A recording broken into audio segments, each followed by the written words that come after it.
And what I found is that the vast majority of people live in some version of I need to be seen as, I deserve, I'm lesser than, or the fourth one, which you actually mentioned, I'm better than. But in your case, it's I'm not better than, but I'm equal to. So when you live in those four things, you can't be vulnerable. You can't do your best at work. Creativity won't show up.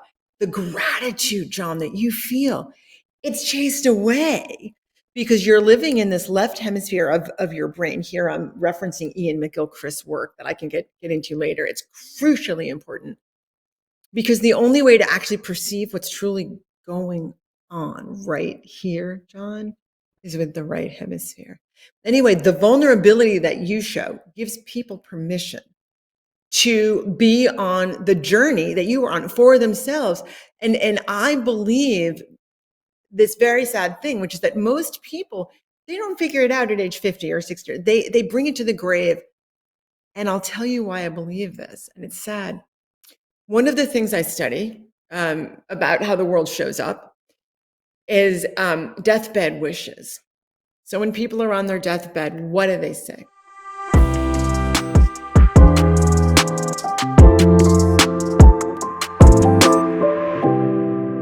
Hello, I'm John Brink, and we are podcasting on the Brink from downtown Prince George, British Columbia, Canada. And for all those people watching us from around the world, Canada, they say, well, you know where Canada is, in British Columbia on the west coast, right?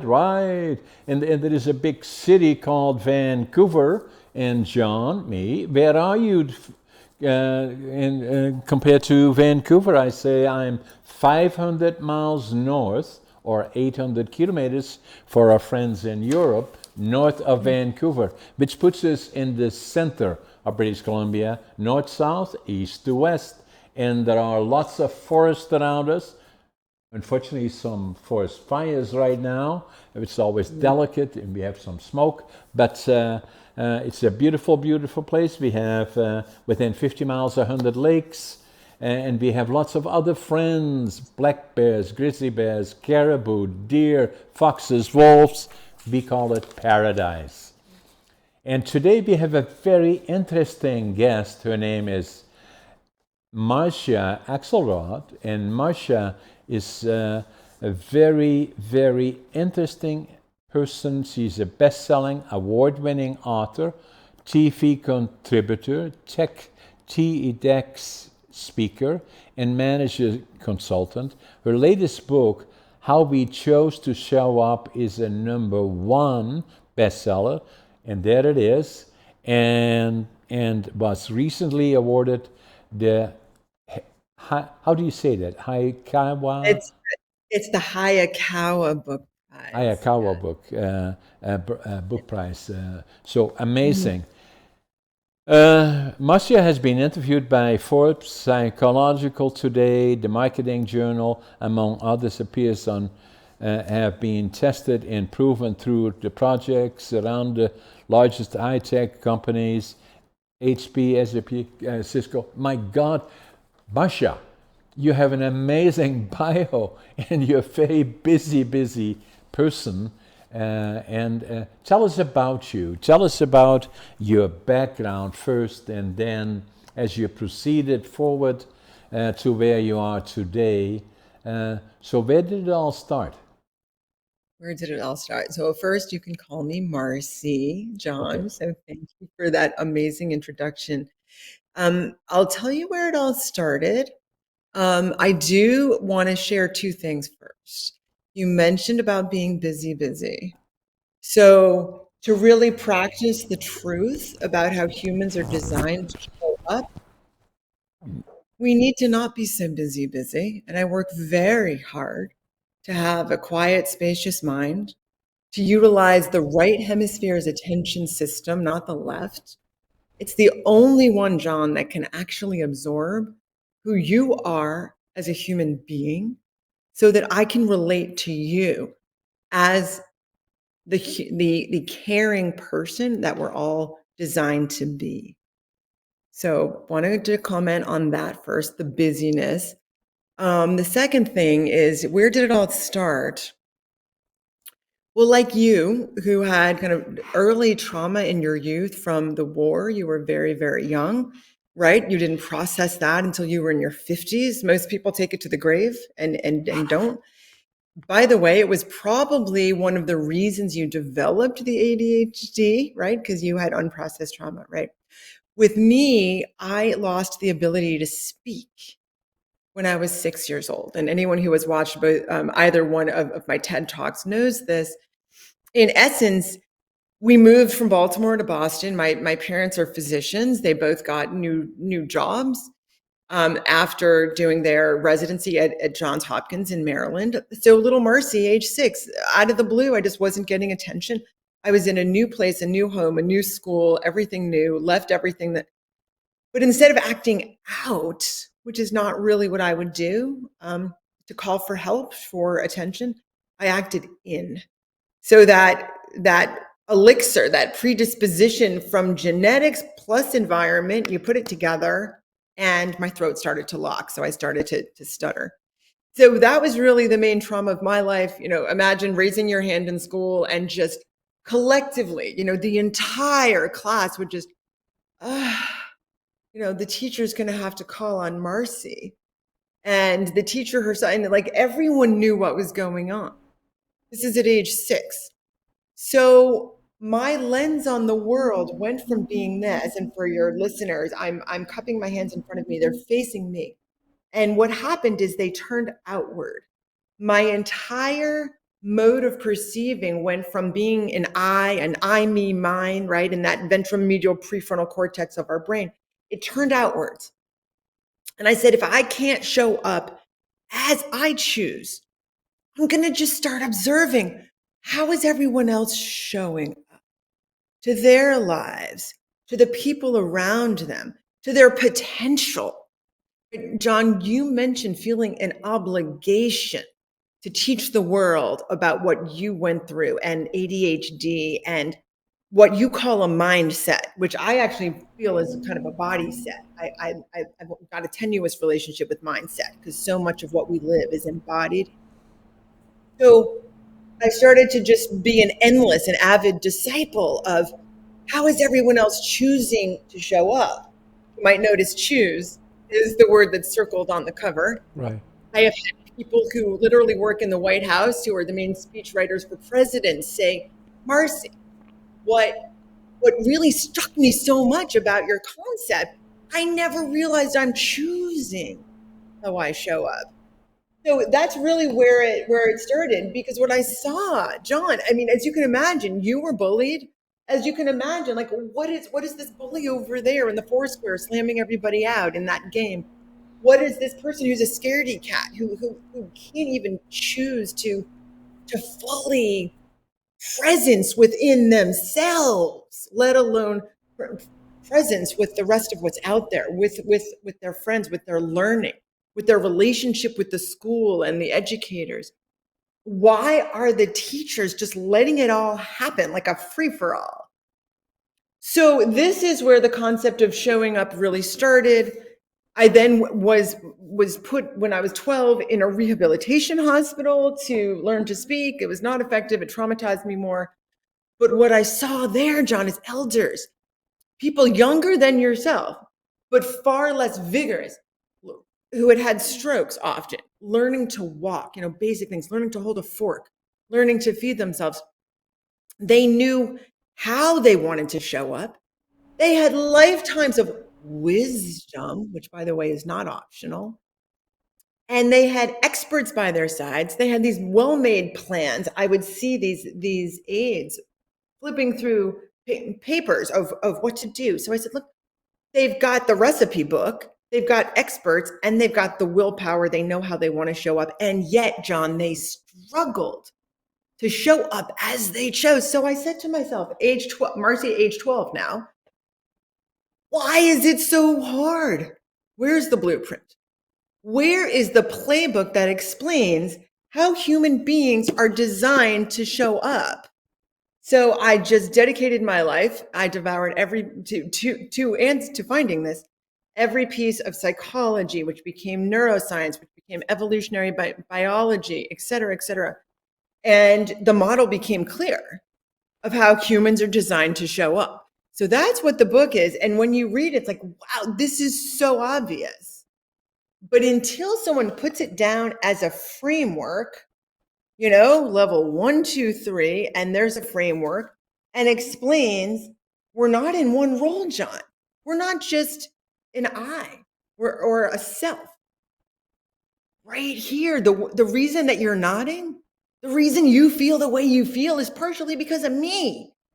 There's a situational role we're all in that creates what you're thinking, what you're feeling, and what you're doing right now. So that's a big deal. That's a second role that we're in. It's a situation member role. And then, John, why do you have a podcast? Why do you want to get ideas out into the world and have your impact? It's because we have a societal member role. And those three things are always dancing together, and they create how we show up. We're in three roles at every moment, and we're at one of these three levels. And I'm going to show you these levels again. And if any, 1, 2, 3, it corresponds with the three roles. If you're only in your I role or your selfish me, ego-driven role, you're barely there, or you're just minimally. You're just showing up. That's the busy thing you mentioned, That's John. 2. Level 2 is the just showing up. It's the busy you mentioned. Yeah. And you lay in bed and you're thinking, how meaningful was my day? So just showing up is not very good. I can explain each of these levels. When you recognize your third level as well, you live not just as a self, but deeply presencing within your situations, knowing you're impacting everyone at every moment, and you recognize how far it goes through society, then you're truly showing up. And you know what that feels like, John? Life is meaningful. It pulls you through the curiosity that you have, through the drive that you have. Your motivation is just naturally there. And when you do that, you listen well. The communication skills, John, that you talk about, the whole book that you wrote, the listening shows up. And here's one key word, and I know you emote all the time. What really shows up for you and others when you're in level 3, your care. You're not just here. And I'm pointing to my mind, my brain, for people not watching. This is what shows up, your heart. And that's when your phone is the one that rings and someone says, hey, our company wants to engage a contractor for a special important project that we have. And you came to mind. That's when your inbox is filled with, please come join us for this engagement, this special thing. This is when you're the one who people trust and invite, and your life is rich. So I'm going to pause there. But that's the truth of showing up. We are at one of three levels at every moment. So is everybody else. And you dance along it all day long and all life long. And so does everybody else. And by the way, so does every idea. So does every vote. So does every word. So does every judgment about someone. So does every neighborhood. So does every country, like Canada or America or Japan, right? So showing up is a very big deal. And the moment you know the truth about it, you find that you live differently because you treat people differently. You treat yourself differently. All right, I'm going to pause there because I'm sure your listeners want to hear your reflections, John, on these ideas. I like it, Marcy, because that's so true. Is that showing up is important, and then obviously what follows is your number 2 is I forget the exact word of it that you used.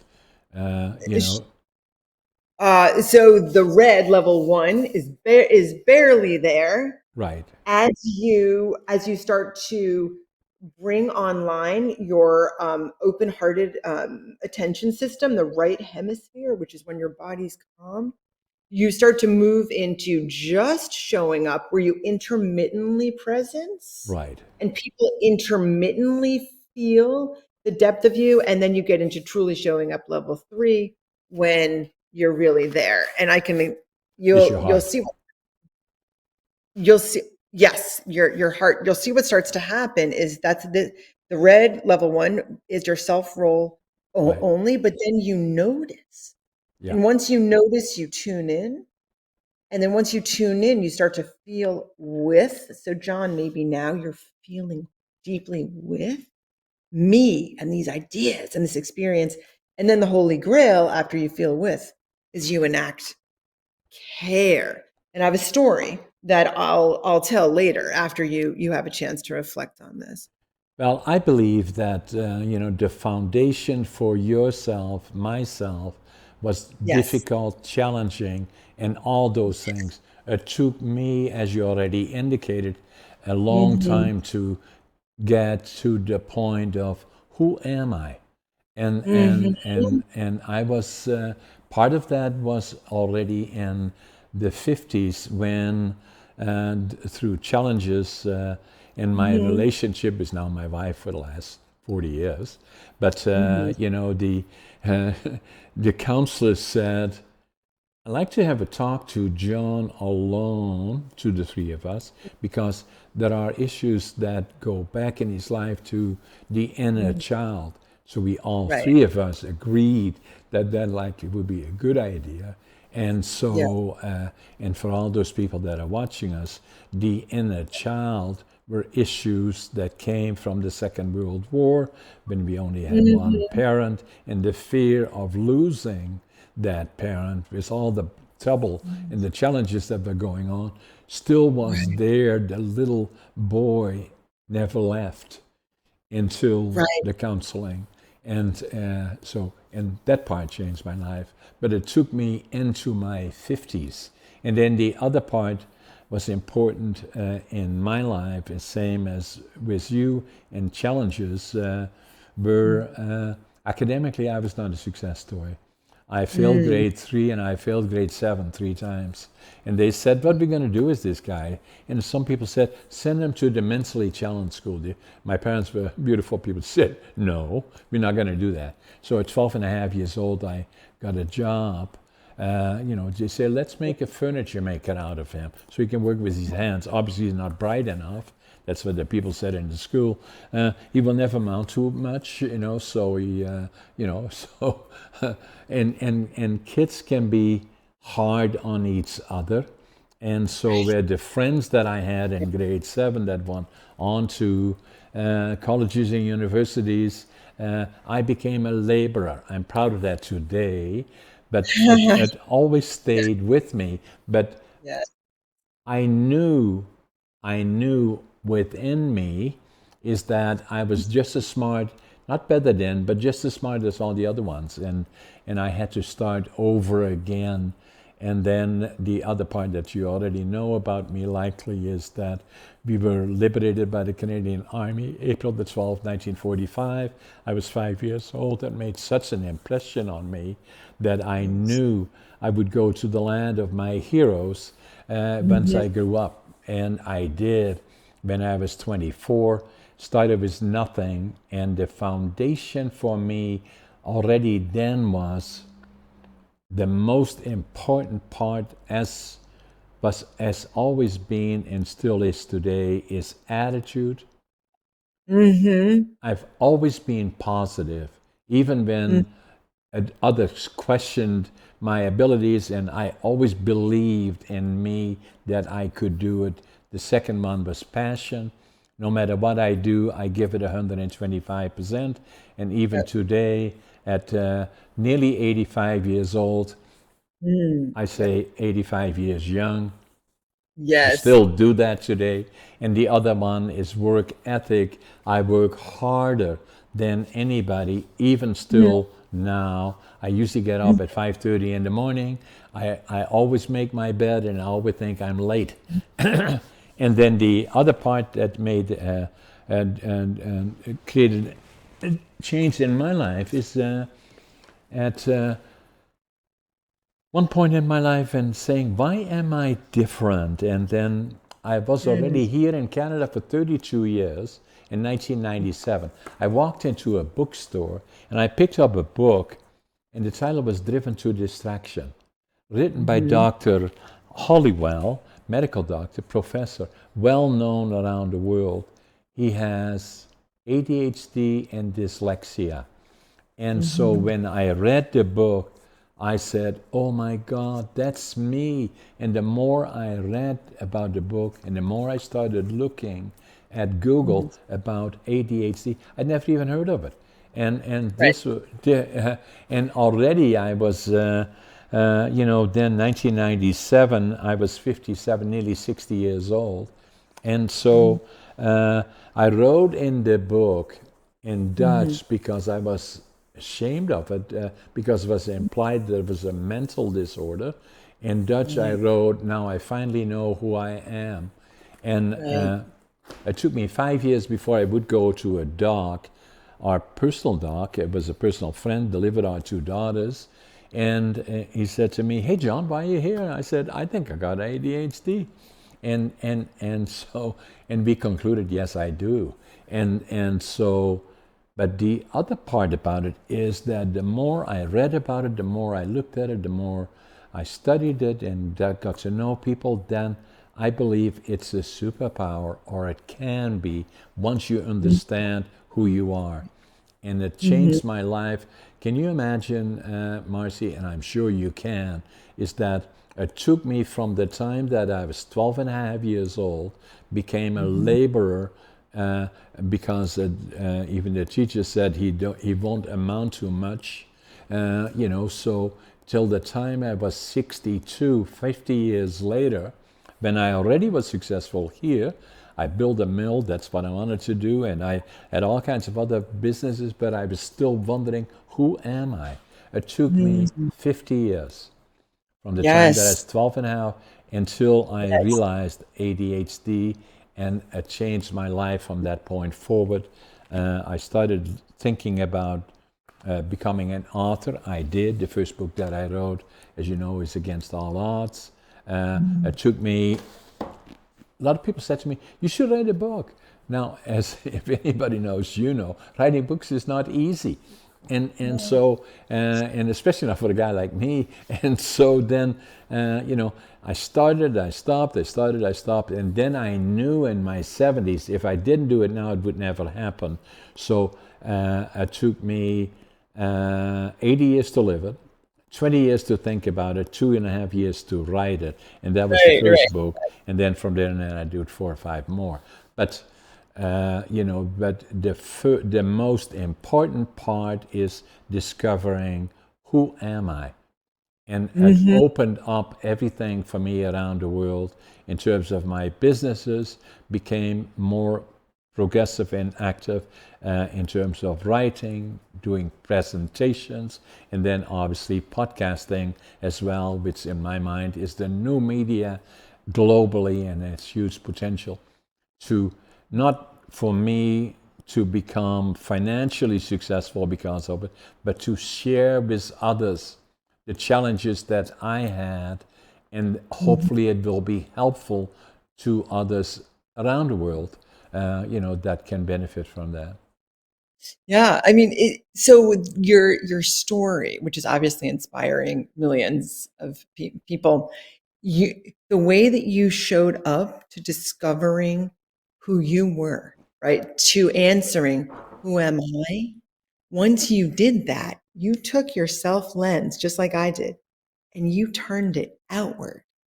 And Exactly. you now you're dedicated to inspiring others. So this is the transition, John. You did it from just showing up to into truly showing up. So from the orange into the green. Right. So I have a question for you now. This is so fun. Once you discovered who you were, how is it that ideally you, how do I phrase that? Phrase it. You went from how can I be better, right? to some version of who can you be now? Who can you be when you're with me, right? Because you want to inspire others. So how do you want others to be as a result of your work? So the foundation for me always was the same attitude, even at the worst of circumstances. I deep down inside of myself, you related to it so well inside of you. I believed in me, and so that, but deep down only, and so, and then the other part is find that passion, the things that you like to do, and then the other one is work hard and all the things that you do, and that is always been me. But only then, when I understood who am I Mm-hmm. better, all of that could open up. And I believe that was in my 70s, actually, in the late 60s, and that included things not only as to who am I, but also in terms of quality of life. Mm-hmm. Because if I'm not healthy and fit at my age, 85, I'm already above average age, but I'm still very fit and healthy, and knock on wood, obviously, and so that's another book I wrote about that, living young, dying old, and you likely have Right. seen this picture of me. Actually, I'm the oldest competitive bodybuilder in North America, and Exactly. and had being staying fit and healthy and understanding your body is very, very important. And then hence, no matter how tough and difficult things are, if I wake up, I always look around and I say how fortunate we are living Yeah. where we are. I've seen the opposite in Europe, obviously, as a little boy, and I Mm, remember that, and still have obviously PTSD issues that we lived with, and still that will stay with me. But it makes me appreciate where we are here. And a lot of mm, people, respectfully, yeah. did not have that, fortunately. And for me, a benefit that I did appreciate what we have and what we can have and staying the course going forward. And then the obligation giving back to communities. To me, I grew up doing that, and that part is Mm, very important as well. It's not money, mm. it's not success, it is being part of it and giving back to others. That's important. Yes. And one of the major ways, John, that you do this, and I really want to point this out to your listeners, the vulnerability that you share gives others permission to deal with who they really are. I believe that well, I shouldn't say believe, my data shows. So I started global studies of how people show up starting in 1999, hundreds of thousands of data points. And I do them on an evergreen basis. The most recent one was 3 or 4 months ago. And what I found is that the vast majority of people live in some version of I need to be seen as, I deserve, I'm lesser than, or the fourth one, which you actually mentioned, I'm better than. But in your case, it's I'm not better than, but I'm equal to. So when you live in those four things, you can't be vulnerable. You can't do your best at work. Creativity won't show up. The gratitude, John, that you feel, it's chased away because you're living in this left hemisphere of your brain. Here I'm referencing Ian McGilchrist's work that I can get into later. It's crucially important because the only way to actually perceive what's truly going on right here, John, is with the right hemisphere. Anyway, the vulnerability that you show gives people permission to be on the journey that you were on for themselves. And I believe this very sad thing, which is that most people, they don't figure it out at age 50 or 60. They bring it to the grave. And I'll tell you why I believe this. And it's sad. One of the things I study about how the world shows up is deathbed wishes. So when people are on their deathbed, what do they say? The main three things are very well known, right? I wish I'd spent less time working. I wish I'd spent more time with my family. I wish I told the people I love them that I love them more. And then this fourth one, there's a new fourth one, John.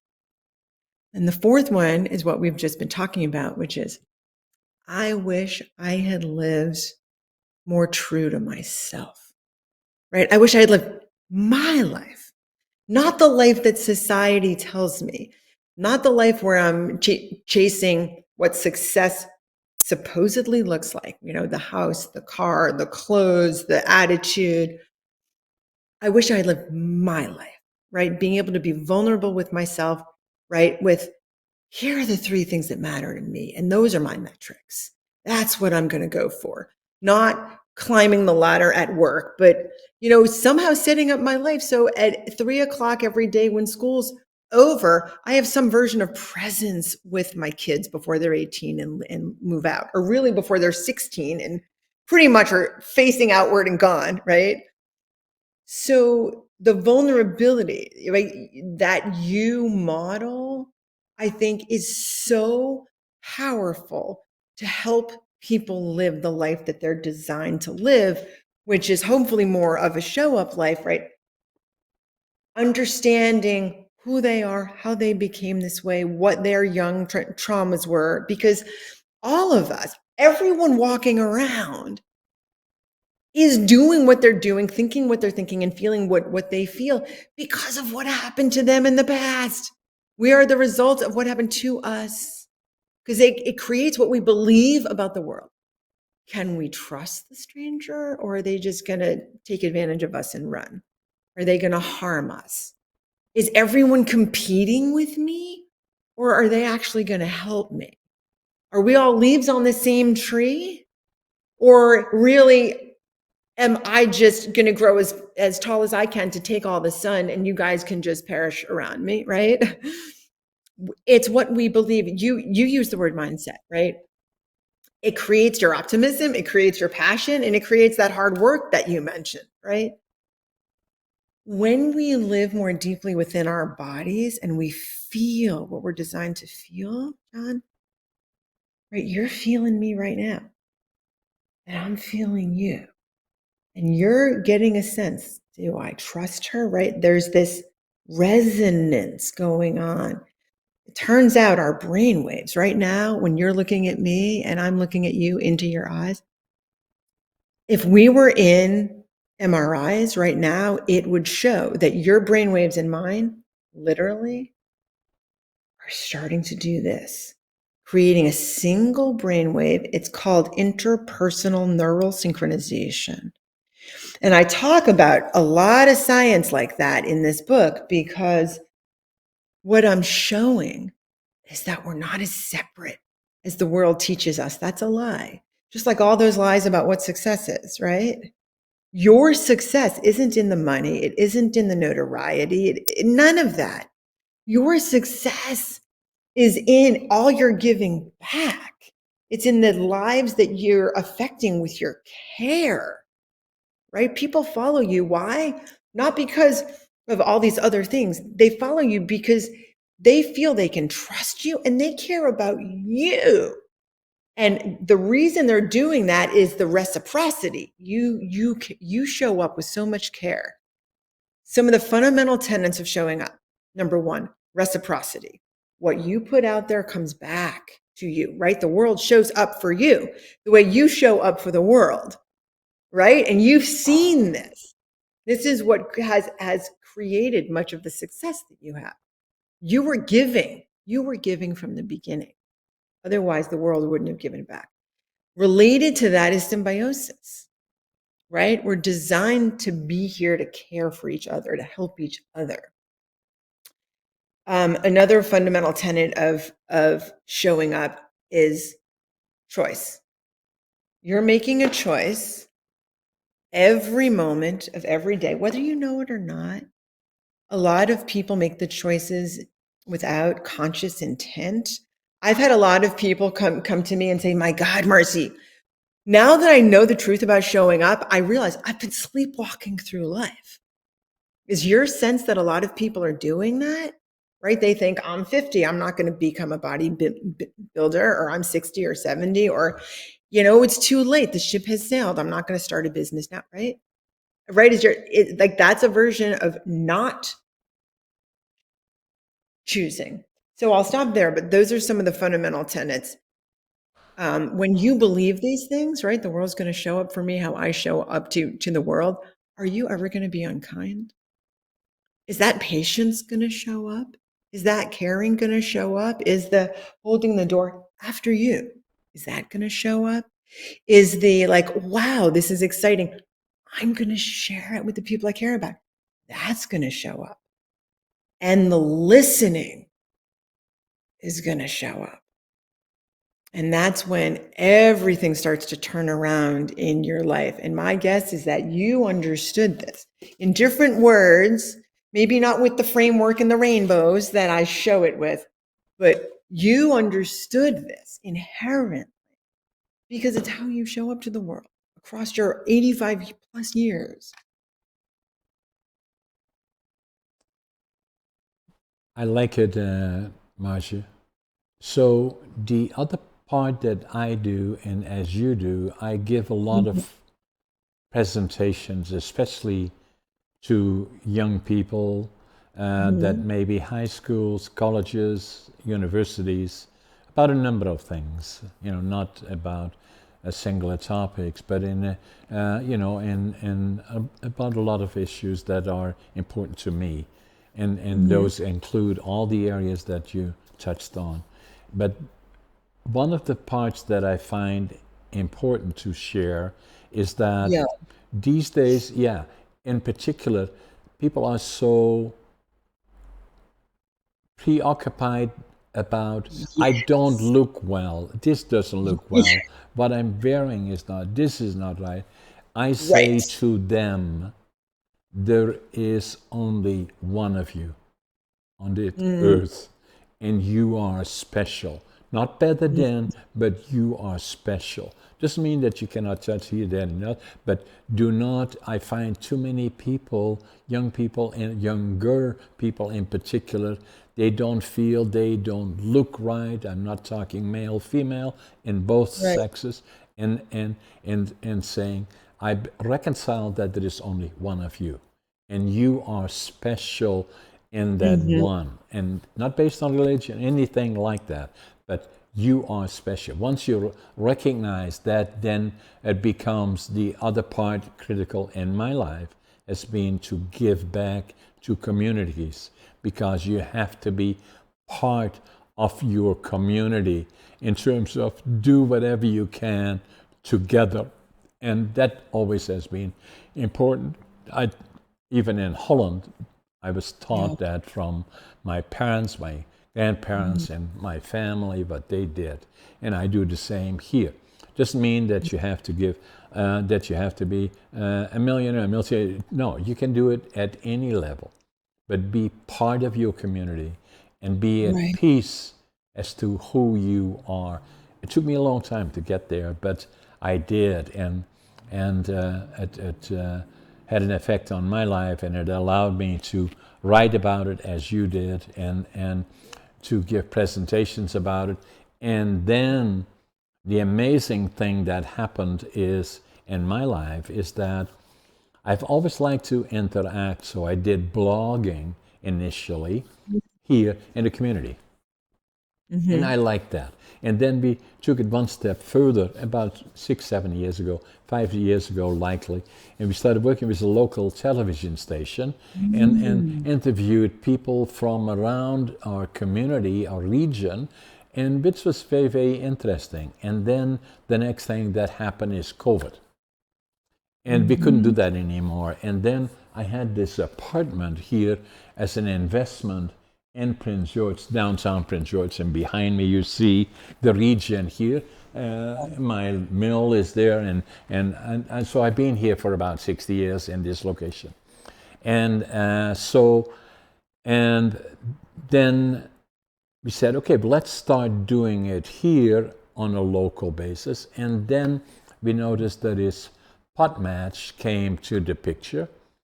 And I should say one thing first, actually. They said, how do I do this? We do it locally, more regional, and then because there are a lot of interesting people in this region, then I said, I have another apartment in Vancouver, maybe we'll set up another studio there. But then the more I watch television, ABC, CNN, and all the other ones, we watch them all. And I see programs that is 1, 2, 3, 4 different people from all over the world all interacting and saying, amazing, maybe what we should be doing is do a virtual interacting.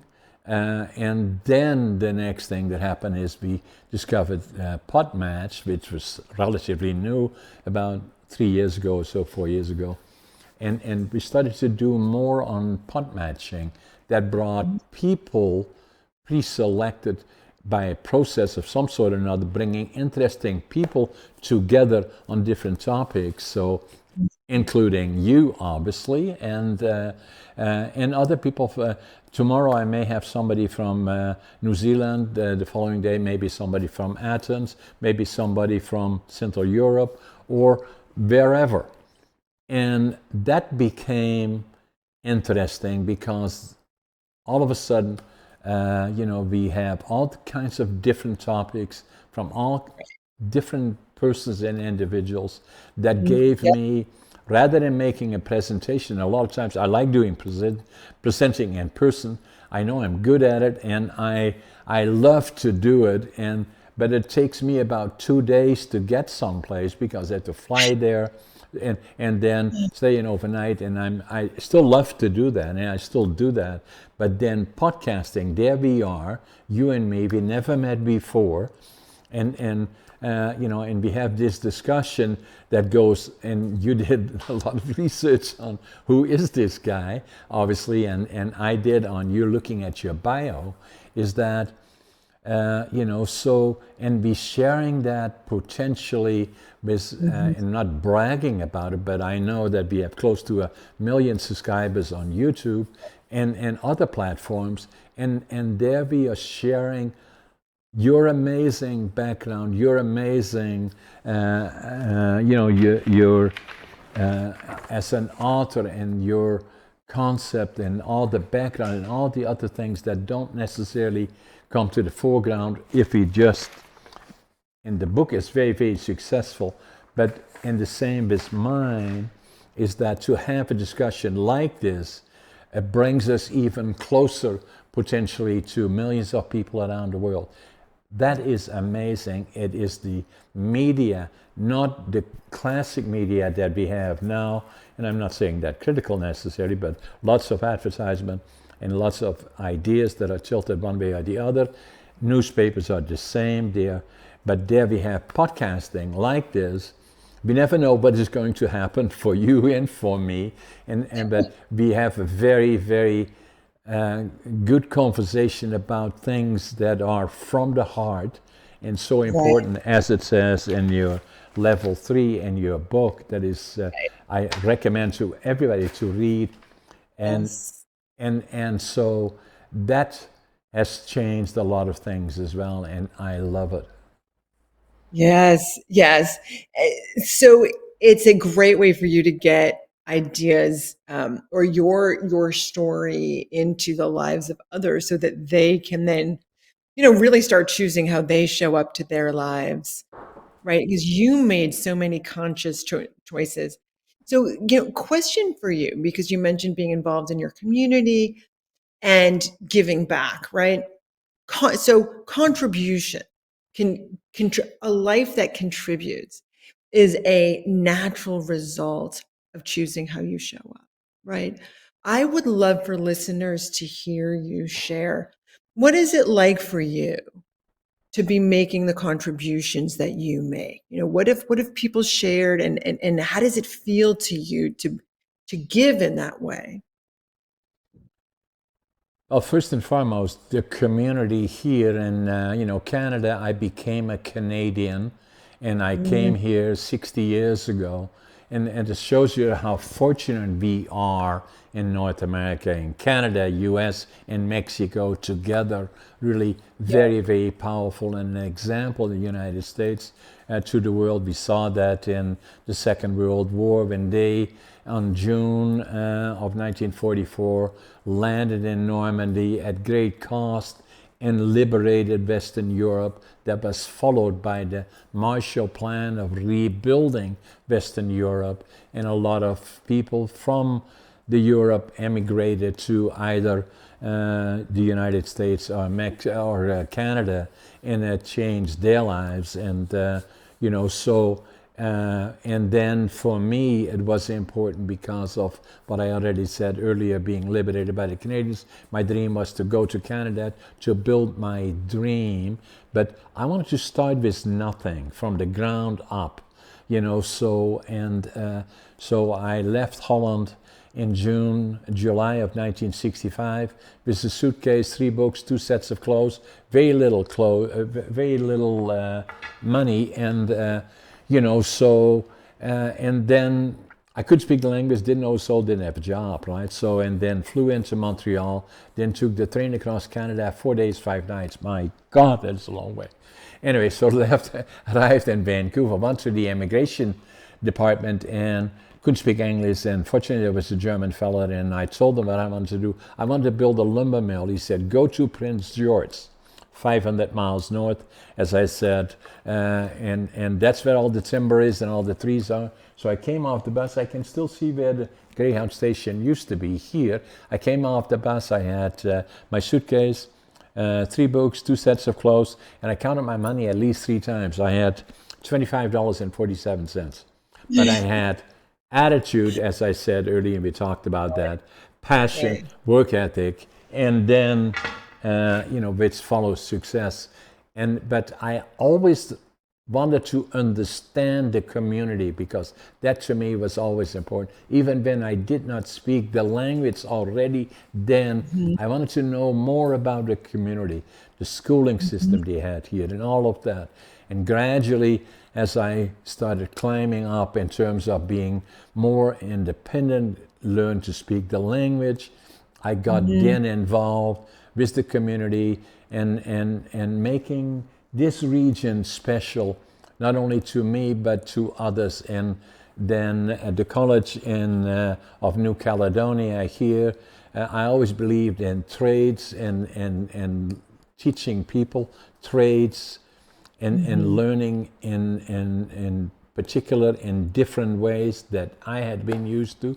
Got involved in the College of New Caledonia. They have now a Trades and Technology Center named after me. Actually, I'm very proud of that. And so I've always, to me, it becomes natural. What can I do in the community? How do we employ a lot of people now in communities in northern British Columbia, but to me, it has never been a question of making a lot of money. That's never been the objective. It always has to be part of being part of the community. First Nations, very, very important in northern British Columbia. I have a very, very close relationship with them, but also with communities in terms of how do we go forward. Canada is so unique, but so is North America. I fly around a lot in doing business in the United States and Canada, and every time I sit in a plane, commercial, going into the United States through Canada, I sit by the window, I look outside and say, it's paradise. It's paradise.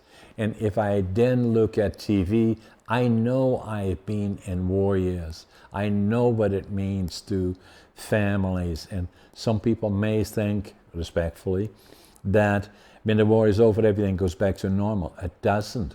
It goes on for generations, as it did in ours. And so sharing that with them. The other parts that I do on Liberation Day celebrations, November the 11th, that week, for the last 10, 12 years, I speak to at least 2 or 3 schools in British Columbia and sometimes in Alberta about what it means to me and what it means to all of us sitting there listening. Why the 2 minutes of silence and what does it really mean, and how do we appreciate freedom versus what and the lives that were given really for freedom in other parts of the world, how important it is, and to understand that. And I always find it amazing that I have already for years ahead, I have schools that, areas that want me to do a presentation, but seeing younger children all the way to high school, you know, sitting in the same room with 1,000 of people, and it's just silent, right? You can hear a pin drop. So that, and not saying that I'm such a good presenter, but the issue is they see television and they know what it means, and they need to know what it means that, you know, that freedom doesn't come free. You have to be part of communities, understanding the needs around the world, and be proactive in understanding first and foremost. You know.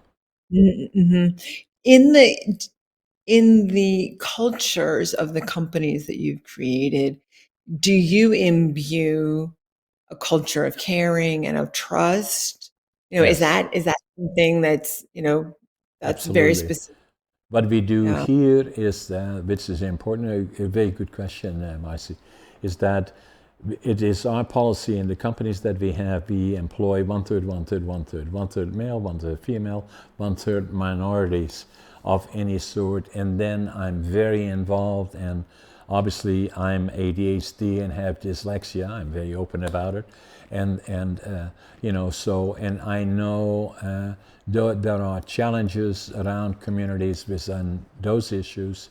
Neurodiversity issues, challenges are being understood more than they were before, but we have still a long way to go. Teaching and education, or all of that, is still subject to change, with a better understanding. You know, like up to 25-30% of the population have neurodiversity issues globally. And so only very recently, relatively speaking, up to 5, 6, 7, 8 years ago, I couldn't speak about it when I saw this book. There I'm building businesses, and I read the book and I see ADHD and dyslexia by Dr. Halliwell. I, I wrote in Dutch because I was worried that it was implied a mental deficiency.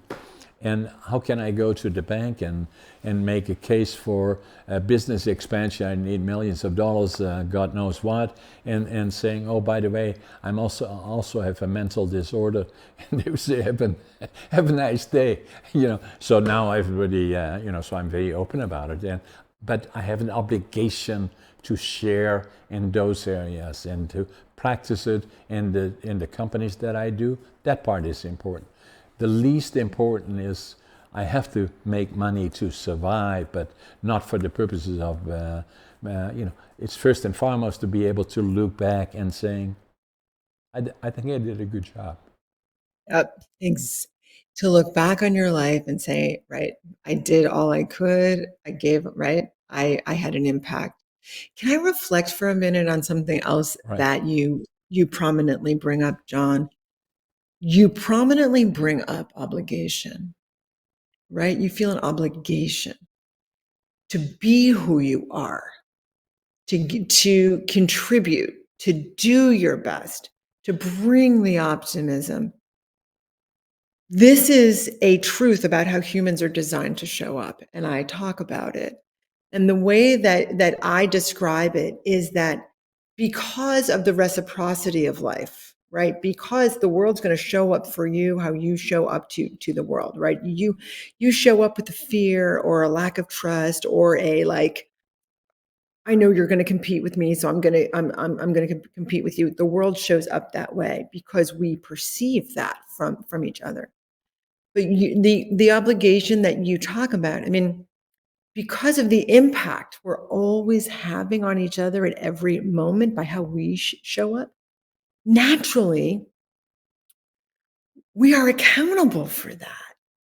It makes us responsible to show up a certain way, to have the favorable impact that we want others to have on us, and therefore we're supposed to have on others. This is how nature designed humans to thrive.